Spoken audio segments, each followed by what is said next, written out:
Hello, good evening, नमस्कार, आदाब। एक बार फिर से आप सबका स्वागत है वाईपीएस स्टडी स्टूडियोज चैनल पे, which is a part of Unacademy. Very good evening to all. Good evening, good evening, good evening. तो चलिए ज़रा यहाँ पे शुरुआत करते हैं इस बर्निंग इशू की, जो यहाँ पे काफ़ी ज़्यादा इस टाइम पे आपको लाइमलाइट में देखने को मिल रहा है। इस पर्टिकुलर टॉपिक को हम डिस्कस करेंगे लाइव सेशन में। काफ़ी टाइम से आपका कोई बर्निंग इशू लाइव नहीं हो रहा था, सो आई थॉट कि चलो इस बार यहाँ पे जो बर्निंग इशू है उसको लाइव ले लिया जाए। Very good evening to all. अच्छा सुनो तो सही, वो तो बात सही है कि लाइव सेशन हो रहा है, लेकिन एक बार से सेशन के लिंक को लाइक और शेयर भी कर दीजिएगा, ठीक है? Okay, good evening to all. तो चले फिर आगाज किया जाए। Very good evening. ओके, तो सबसे पहली चीज तो यहाँ पर ये है कि ये जो टॉपिक है एक्चुअल में हुआ क्या है। देखिए, आपने कल देखा होगा टोक्यो ओलंपिक्स जो अभी चल रहे हैं प्रेजेंट टाइम पे, उसमें मैरी कॉम का जो मैच हुआ था, मैरी कॉम उस मैच को हार गई थी, ठीक। उसके बाद में क्या हुआ, आज की अगर हम अभी की बात करें तो पीवी सिंधु जो है वो सेमीफाइनल्स के अंदर एंट्री ले चुकी हैं। तीसरी बात अगर हम करें तो तीसरा नाम यहाँ पे आता है दीपिका कुमारी जी का। आपको नाम मालूम ही है यहाँ पर, तो ये भी बाहर हो चुकी हैं। तो फिलहाल अभी इंडिया के हाथ में सिर्फ एक ही मेडल आया है, that is a silver medal, और वो भी है मीराबाई चानू का। लेकिन यहाँ पे मैरी कॉम वाला जो केस हुआ है, इसके बाद में मैरी कॉम ने यहाँ पे काफी ज्यादा क्रिटिसाइज किया है इंटरनेशनल ओलंपिक कमिटी को। हुआ क्या है उस पूरी चीज को हम लोग डिस्कस करेंगे। Very good evening Kajal, Uma, Rohit, अरे भैया। चलिए, तो चले फिर आगाज किया जाए। KD Vikas, I am oh oh oh. चलो, Gaurav Negi, Kushal, very good evening. KD, good evening to all. So finally जरा यहाँ पे पूरा मुद्दा था क्या, इसको हम यहाँ पे समझते हैं कि ये पूरी स्टोरी हुई क्या थी। देखिए, हुआ यहाँ पे ये था कि जब ये मैच चल रहा था तो उस मैच के टाइम पर, पूरा मैच जब होता है बॉक्सिंग का, तो इसके अंदर क्या होता है, 3 अलग अलग राउंड्स होते हैं, ठीक है। तो ये जो मैच हो रहा था ये किसके किसके बीच में हो रहा था, ये मैच जो है ये मैरी कॉम का हो रहा था किसके साथ में, एक जो स्पोर्ट्स पर्सन आपको नजर आ रही है इनके जस्ट बगल में, ये कोलंबिया से बिलोंग करती हैं, इनके साथ में इनका मैच था, ठीक है। जब मैच यहाँ पे शुरू हुआ तो मैच में मैंने आपको बोला कि 3 राउंड्स होते हैं। कितने राउंड्स होते हैं? 3 राउंड्स होते हैं। अब ये जो 3 अलग अलग राउंड होते हैं, इसमें क्या होते हैं, अलग अलग जजेस होते हैं, और जजेस यहाँ पे अपने अकॉर्डिंग पॉइंट्स को देते हैं, ठीक है। चलो, बहुत अच्छी बात है। अब यहाँ पे क्या हुआ कि ये जो कैटेगरी थी, यानी कि कितनी केजीज की कैटेगरी थी, 51 केजीज की कैटेगरी का मैच हो रहा था। मैरी कॉम आप जानते ही हैं, एक ही ऐसा नाम है जिसके बारे में इंट्रोडक्शन देने की जरूरत मुझे नहीं है। मैरी कॉम एक वो पर्सनालिटी है जिन्होंने टोटल 6 बार यहाँ पे वर्ल्ड चैंपियनशिप को जीता हुआ है। एंड शी हैज बीन, आप जानते ही हैं कि ये इनके जो मतलब इनकी शादी वादी होने के बाद में अभी इनके 4 बच्चे हैं, तो अब आप समझ सकते हैं कि a mother and a competitor बहुत बड़ी बात होती है। इस दोनों चीज को बैलेंस करते हुए चलना बहुत ही रेयर आपको लोग ऐसे मिलेंगे पूरी दुनिया में जो इस चीज को बैलेंस कर पाते होंगे, but she is one of them. तो एक बार तो इनके लिए थम अप बनता ही है ना। अच्छा, पीवी सिंधु, अरे पीवी सिंधु तो चलो ठीक है, लेकिन आपको ब्रेकिंग न्यूज पता चली, नोवाक जोकोविच बाहर हो गए हैं ओलंपिक में से। पता नहीं, मुझे तो लग रहा है इस बार के ओलंपिक में कुछ ना कुछ तो हुआ है। क्या कहते हो तुम लोग? कुछ ऐसा तुम लोग को लग रहा है कि इस बार के मैम ओलंपिक में ही कुछ ना कुछ गड़बड़ जरूर है? अच्छा, तो नाउ यहाँ पे पॉइंट क्या हुआ कि 51 केजीज का ये जो मैच है, ये मैचेस होने थे, ठीक है। मैचेस यहाँ पे स्टार्ट होते हैं, और ये जो आपको यहाँ पे नजर आ रही हैं, ये जो मैडम है, ये कोलंबिया से बिलोंग करती हैं, और ये 32 ईयर्स की हैं, ठीक है। अच्छा चलो ठीक है, ये भी बात समझ में आई। अब यहाँ पे क्या हुआ, 3 राउंड होने थे। तो जब यहाँ पे राउंड की स्टार्टिंग होती है तो जरा यहाँ पे समझिएगा कि पहले वाले राउंड में क्या हुआ।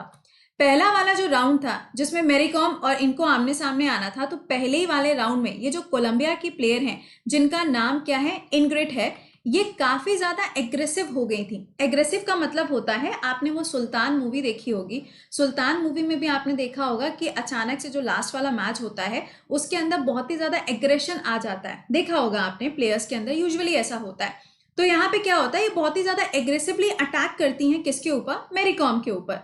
तो मैरी कॉम को लगा कि जब यहाँ पे जजेस हमें पॉइंट्स देंगे तो उस टाइम पे इस चीज को नोटिस किया जाएगा। लेकिन जब ये वाला राउंड खत्म हुआ, तो इस राउंड के खत्म होने के बाद में जब पॉइंट्स दिए गए वहां पे, तो पॉइंट्स का जो रेशियो था वो यहाँ पे 4:1 का रखा गया। यानी कि 4 जो जजेस थे वो किसके फेवर में गए, इनके, ये जो कोलंबिया की प्लेयर थी। और मैरी कॉम को सिर्फ यहाँ पे एक ही ऐसे जज थे जिन्होंने मैरी कॉम के फेवर में वोट किया। तो उस टाइम पे तो चलो मैरी कॉम को लगा चलो ठीक है, कोई बात नहीं, कोई बहुत बड़ी बात नहीं हो गई। अब यहाँ पे शुरुआत होती है सेकेंड वाले राउंड की। स्टोरी को थोड़ा ध्यान से सुनिएगा, क्योंकि ये जो कहानी है ना, जो आप कहानी की तरीके से सुनने जा रहे हो, ये बहुत ज्यादा इफेक्ट करेगी मैरी कॉम की लाइफ को। क्यों करेगी वो भी अभी आपको बताएंगे, ठीक है। अरे हेलो हाय हो गया हो तुम लोग का, तो अगर तो आगे बात करें क्यों। प्रहलाद, कीरी, रानी, ओके। अब सुनना, सेकेंड वाला राउंड स्टार्ट होता है। सेकेंड वाले राउंड में क्या होता है, जब यहाँ पे जो पूरा एंड होता है सेकेंड वाला राउंड, उसमें भी क्या होता है, उसमें मैरी कॉम बहुत ही ज्यादा इफेक्टिव तरीके से यहाँ पे अपनी तरफ से अटैक करना शुरू करती हैं इनके ऊपर। और जब ये वाला राउंड खत्म होता है तो इसमें 3 ऐसे जजेस थे जो मैरी कॉम के फेवर में वोट करते हैं, ठीक है। 10 पॉइंट्स यहाँ पे दिए जाते हैं, 10 पॉइंट्स मैरी कॉम को मिल गए, चलो ठीक है।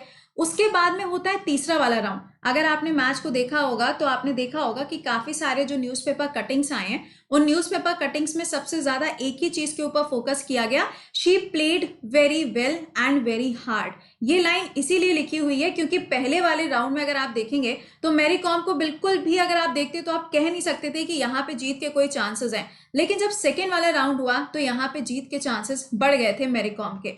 अब हुआ तीसरा वाला राउंड। अच्छा, तीसरे वाले राउंड में क्या हुआ, हाँ शिनचैन अभी रुको, अभी 10 पॉइंट तुमको भी दिलवाते हैं।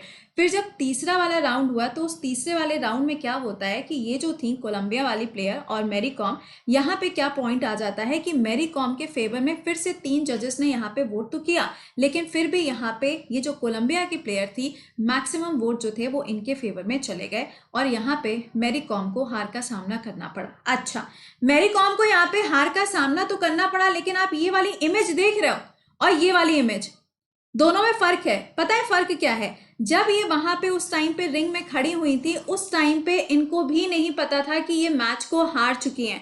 आप समझ रहे हो यहाँ पे क्या होता है कि जब ये इस तरीके से कंडीशन होती है ना, तो यहाँ पे प्री क्वार्टर फाइनल के मैचेस चल रहे थे। इस कंडीशन में क्या हुआ कि जब यहाँ पे अनाउंसमेंट होना था तो अनाउंसमेंट कुछ इस तरीके से हुआ कि यहाँ पे इनको समझ ही नहीं आया कि ये हारी है कि जीती हैं। इनको, इनके दिमाग में ये था कि ये ही जीती हैं, मैरी कॉम जीती हैं। लेकिन जब ये वहां से बाहर आती हैं, उसके बाद में जब इन्होंने ट्विटर पे अलग अलग पोस्ट देखे कि मैरी कॉम ने काफी अच्छा खेला था, जब इन्होंने ये सारे पोस्ट देखे तब इनको जाके ये बात समझ में आई कि ये तो इस मैच को हार चुकी हैं। लिटरली बता रहे हैं कि ऊज़बम्स आ जाएंगे जब आप इस चीज को सुनेंगे। जी हाँ, ऐसा ही हुआ था। किरण रिजिजू, आपको मालूम है कि ये नाम क्या है, ये स्पोर्ट्स मिनिस्टर रह चुके हैं। इनकी तरफ से एक ट्वीट आया था, उस ट्वीट को पढ़ने के बाद में इनको समझ में आया कि ये जो मैच था, ये मैच ये हार चुकी हैं। उससे पहले तक इनको ये लग रहा था कि ये जो मैच है वो इनके फेवर में था और यहाँ पे इस मैच को यही जीतेंगे। जब मैच खत्म हो जाता है उसके बाद में भी एक बार से डोपिंग टेस्ट होता है, ये डोपिंग टेस्ट के लिए भी गई थी, बिल्कुल खुशी खुशी, सारी चीजें नॉर्मल थी। लेकिन उसके बाद में जब इन्होंने आके इस ट्वीट को पढ़ा तब इनको ये चीज रियलाइज हुई कि यार ये तो कुछ और ही हो गया। और इसी बात को लेके इन्होंने क्या किया, इन्होंने इंटरनेशनल ओलंपिक कमेटी को क्रिटिसाइज किया है। देखो, क्रिटिसिज्म उस चीज का होता है जहां पे गलती होती है, सिंपल सी चीज है। और यहाँ पे आपको ये भी मालूम है कि मैरी कॉम का नाम कोई छोटा मोटा नाम नहीं है। बहुत सारी ऐसी committees all over the India हैं, ऑल ओवर द वर्ल्ड हैं, जहां पे Mary Kom as a member भी हैं। कोई छोटी चीज थोड़ी ना है। तो जब यहाँ पे ये एज अ मेंबर भी थी तो इनको ये चीज पता थी कि यहाँ पे क्या क्या चीजें हो सकती थी और रियलिटी क्या होनी चाहिए थी। तो मैरी कॉम ने यहाँ पे सवाल यही उठाया कि आज तक बॉक्सिंग की कैटेगरी के अंदर इंटरनेशनल बॉक्सिंग एसोसिएशन, जिसे हम AIBA के नाम से जानते हैं, इसके अंदर आज तक कभी कोई रिव्यू कमेटी नहीं बनाई गई। और इन्होंने अपना लास्ट स्टेटमेंट ये भी दिया कि अगर कोई रिव्यू कमेटी होती तो डेफिनेटली वो रिव्यू भी लेती। आपने क्रिकेट मैच के अंदर देखा होगा, क्रिकेट मैचेस में क्या होता है, रिव्यू लेते ना धोनी, मालूम ही है आपको। धोनी का तो आप जानते हैं कि धोनी ने अगर एक बार रिव्यू ले लिया मतलब धोनी करेक्ट है। रिव्यू भले ही गलत आ जाए लेकिन Dhoni is right, Dhoni is always right, ठीक है।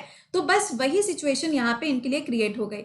अब प्रॉब्लम क्या है यहाँ पे, इतना ज्यादा दुख इनको क्यों हुआ, क्यों, इससे पहले भी तो बहुत सारे ओलंपिक्स हुए हैं, बहुत सारे ओलंपिक्स में इन्होंने मेडल्स भी जीते हैं, कुछ में अच्छा परफॉर्म किया है, कुछ में अच्छा परफॉर्म नहीं किया है। बहुत सारे वर्ल्ड लेवल पर, इंटरनेशनल लेवल पर मैचेस हुए हैं जिसमें इन्होंने अच्छा परफॉर्म नहीं किया। तो फिर यहाँ पे ये क्रिटिसिज्म अचानक से क्यों आया। देखिए, ये क्रिटिसिज्म अचानक से इसलिए आया क्योंकि ये जो इंटरनेशनल लेवल पर बॉक्सिंग एसोसिएशन है ना, इन्होंने एक रूल बना दिया है। और वो जो रूल है, वो रूल ये कहता है कि 18 से लेकर अगर 40 साल के बीच में कोई पर्सन आता है तो वो बॉक्सिंग के अंदर पार्टिसिपेट कर सकता है, अदरवाइज वो बॉक्सिंग के अंदर पार्टिसिपेट नहीं कर पाएगा। इसका मतलब ये हुआ कि ये इनका लास्ट ओलंपिक था।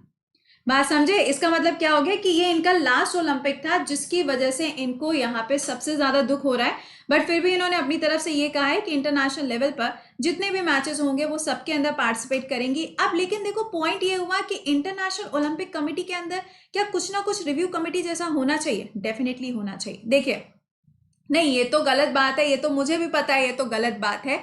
अब व्हाट टू डू, यहाँ पे हम लोग कुछ नहीं कर सकते। तो यहाँ पर इन्होंने इस क्वेश्चन को उठाया है कि रिव्यू कमेटी होना बहुत ज्यादा जरूरी है। जब हम टास्क फोर्स की बात करते हैं तो टास्क फोर्स के अंदर भी ये एज अ मेंबर भी काम कर चुकी हैं, इनसे सजेशंस भी लिए गए थे। उस टाइम पे इन्होंने सजेशंस भी दिए थे कि हाँ हम ऐसे ऐसे कर सकते हैं, दिस थिंग विल वर्क। लेकिन यहाँ पर क्या हुआ, चीजें जो थी वो बिल्कुल भी इनके फेवर में नहीं रही और यहाँ पे ये जो दूसरी प्लेयर थी इनको विनर डिक्लेयर कर दिया गया, जिसकी वजह से हमारे हाथ से एक और मेडल चला गया। तो अभी यहाँ पे जो उम्मीदें हैं वो आप देख रहे होंगे कि बॉक्सिंग की कैटेगरी में अभी एक उम्मीद बची हुई है और पीवी सिंधु जो है वो भी सेमीफाइनल्स में पहुंच चुकी है। इंडिया की हॉकी टीम भी काफी अच्छा परफॉर्म कर रही है, तो let's see and hope for the best, ठीक है ना। बट यार देखो वही बात होती है, legend will be the legend, वो चीजें बदल नहीं सकती, तो she is the one of them. तो आइए जरा इनकी लाइफ से जुड़े हुए कुछ पॉइंट्स डिस्कस कर लेते हैं जहां पे इन्होंने अचीवमेंट्स को हासिल किया है। अच्छा ठीक है, अब उनके अच्छी चीजों के बारे में सोचो ना, अच्छी चीजों के बारे में सोचते हैं। तो आइए जरा यहाँ पे बात करते हैं। अगर हम मैरी कॉम की बात करें तो ये 6 बार चैंपियन रह चुकी हैं, हम सभी लोग जानते हैं। और लास्ट टाइम की अगर आप बात करोगे तो 2018 में इनको यहाँ पे चैंपियनशिप इन्होंने जीती थी। इनको राजीव गांधी खेल रत्न अवार्ड से भी सम्मानित किया जा चुका है। इसके अलावा आप देखें पद्म भूषण अवार्ड है इनके पास में। राजीव गांधी खेल रत्न अवार्ड इनको 2009 में दिया गया था और पद्म विभूषण अवार्ड से भी इनको सम्मानित किया जा चुका है। तो ये कुछ अवार्ड्स हैं जो आपको इनके नाम पर मिलेंगे। तो एग्जैक्टली 6 टाइम चैंपियन, एग्जैक्टली।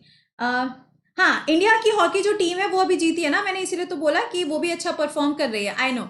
अगला सुनिएगा, लंदन ओलंपिक जो पिछली बार हुए थे उसमें इन्होंने ब्रॉन्ज मेडल जीता था और 2012 में इनको खेला गया था। इसके बाद में आप देखेंगे फर्स्ट द एशियन क्वीन, इनको एशिया की क्वीन भी बोला जाता है जब इन्होंने हिसार के अंदर भी मेडल्स वगैरह जीते थे। तो she is the one of them. अगर ऑल ओवर द वर्ल्ड अगर आप बॉक्सिंग के जितने भी नाम आप सुनेंगे, हर जगह पर अगर आप देखेंगे तो आपको मैरी कॉम का जो नाम है वो जरूर से देखने को मिलेगा। एग्जैक्टली, लोवलीना जो है वो बॉक्सिंग के अंदर अभी अपनी आप कह सकते हैं कि जगह बनाए हुए हैं और उम्मीद करेंगे कि इंडिया के नाम पे जो मेडल आए वो गोल्ड आए, क्योंकि गोल्ड से नीचे तो हम लोग सोच ही नहीं रहे, ठीक है। तो दिस इज अ सिनारियो जो यहाँ पर हुआ है। तो फिलहाल अभी यहाँ पे रिव्यू करने का कोई ऑप्शन नहीं है, और अगर रिव्यू करने का ऑप्शन होता तो डेफिनेटली यहाँ पर कुछ ना कुछ चीजें जो थी हो सकता था वो इंडिया के फेवर में होती, क्योंकि मीराबाई चानू वाला भी जो केस हुआ था उसमें भी कहा गया था कि गोल्ड मेडल मीराबाई चानू को मिल सकता है। अब वो भी नहीं मिलेगा, क्योंकि डोपिंग टेस्ट के लिए जब चाइना के उस प्लेयर की बात हुई थी तो वो भी वहां पे बिल्कुल क्लियर चिट उनको दे दी गई है। सो फिलहाल दिस इज अ टॉपिक जो मैंने आपके साथ में डिस्कस किया है। अब देखो यहाँ पे एक और चीज आपको बता देते हैं। यहाँ पे आप देख सकते हैं कि एक्सेप्शनल कुछ लोग होते हैं, है ना। तो उन एक्सेप्शनल लोगों में आपको इनका नाम भी देखने को मिलेगा और इनको पीपल ऑफ द ईयर 2007 में डिक्लेयर भी किया गया था लिम्का बुक के द्वारा। तो दीज आर सम अवार्ड्स जो इनके नाम से आपको जुड़े हुए देखने को मिलेंगे, ठीक है। मनु भाकर, हाँ मनु भाकर के साथ भी हुआ था, उनकी पिस्टल को लेके वहां पे विवाद खड़ा हो गया था, एग्जैक्टली। तो आजकल पता नहीं, मुझे तो लग रहा है कि इस ओलंपिक में ही कोई ना कोई गड़बड़ है, और इस चीज में आपको क्या लगता है किसका हाथ होगा, क्या कहते हो तुम लोग? हाँ, इनकी किताब का नाम अनब्रेकेबल है, बिल्कुल सही बात है। चलिए अच्छा, तो दिस वाज अ टॉपिक जो मैंने आपके साथ में डिस्कस किया। बस मुझे ये बता दो कि इन सारी चीजों के पीछे तुमको किसका हाथ लग रहा है। और अब आपसे मुलाकात करेंगे सुबह 7 बजे के सेशन में। और हाँ, कल सुबह 5 बजे का जो क्लास होगा, जितनी अभी तक एक्सरसाइजेस हुई हैं, वो योगा वाली एक्सरसाइज की बात नहीं कर रहे हैं, मिलिट्री एक्सरसाइजेस की बात कर रहे हैं, उसका क्लास कल सुबह 5 बजे रहेगा। तो चैनल पे आके विजिट करके एक बार देख लेना, अगर आपको लिंक शेयर हम ना कर पाए तो। उसके बाद में आपसे मुलाकात होगी सीधे सुबह 7 बजे लाइव सेशन में। और आप में से जो स्टूडेंट्स ऐसे हैं जिन्होंने अभी तक पेड बैच ज्वाइन नहीं किया है, टाइमली इनको ज्वाइन कर लीजिए, सो दैट चाइना का हाथ है, ऐसे कैसे बोल लेते हो तुम लोग।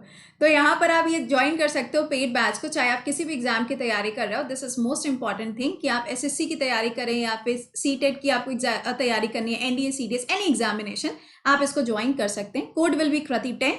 वीडियो के डिस्क्रिप्शन में लिंक लगा हुआ है। इकोनॉमिक्स का बैच आपका स्टार्ट हो चुका है और इसका अमाउंट जो है दैट इज 6000 रुपीज। आपको यहाँ पे 10% डिस्काउंट भी मिलेगा।